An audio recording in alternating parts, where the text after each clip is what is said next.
in the United States, if you were to say what, and I don't like to think this way, but what is the one food group? What is the one most common issue that people are having when it comes to nutrition? Where are they going wrong?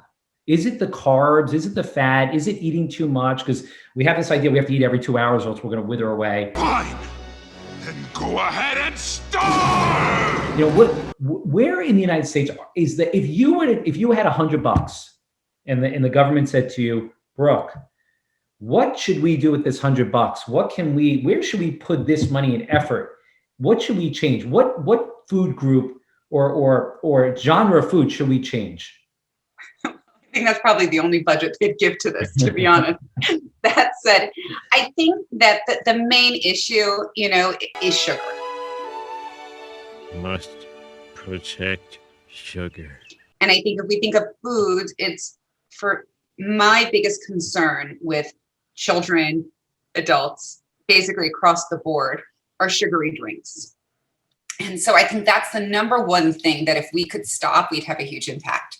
So whether it's sodas, sweetened teas, the coffees that we turn into milkshakes, at the Starbucks or your local, coffee shop, you turn something beautiful that actually has antioxidants and can be slightly filling and, motivating, and we turn it into a milkshake. Yeah.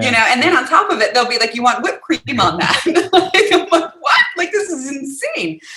So I think that if we can take out the sugary drinks, whether they're pre-made or it's a scooping of sugar at home or the artificial sweeteners that you're putting in, I think that would have a huge impact. I don't think the $100 that you're offering here is going to cover that education campaign, but it's a start. And I think that, one, we all know sugar is bad for us, right? But we're just not aware of that it's everywhere. And so drinking juices, well, sure, it could be 100% fresh squeezed juice. I mean, 1 cup of orange juice is what, the equivalent of 5 oranges? Like, I'd rather someone eat the 5 oranges, right? At least you're getting fiber and so much more than the pure sugar and what it does to your body. So as soon as you're consuming liquid sugar, especially, right, even from a healthy source like juice or fruit juice, what it does is it triggers insulin, right? So insulin becomes activated because it has to put that sugar in your blood somewhere. And as soon as that insulin is triggered or awake, you're in fat storing mode, right? So you're not burning anything. So even I've had clients that come to me, well, like, I only have a glass of juice in the morning. I don't eat.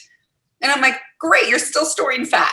Yeah. Right. So you're just going to drink these sugary beverages. And a lot of people drink them all day long. When are you going to give up this crazy sugar scheme? Never. Right. So I'll have someone who come in and say, like, well, I get a chai latte in the morning, but I sip it all day long.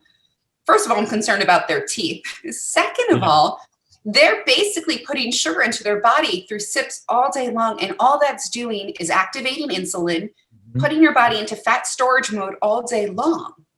And then eventually what's going to happen is the insulin is going to become less effective. That's going to lead to insulin resistance, right? So that insulin is no longer loud enough. I talk about like shouting at my kids, right? That can shout and shout and shout, but if they're not going to listen, I'm just going to scream louder until I don't have a voice. And that's going to happen with insulin. So the more insulin gets triggered, the less effective it becomes after, some time. And then you go into insulin resistance, metabolic syndrome, diabetes, and obesity.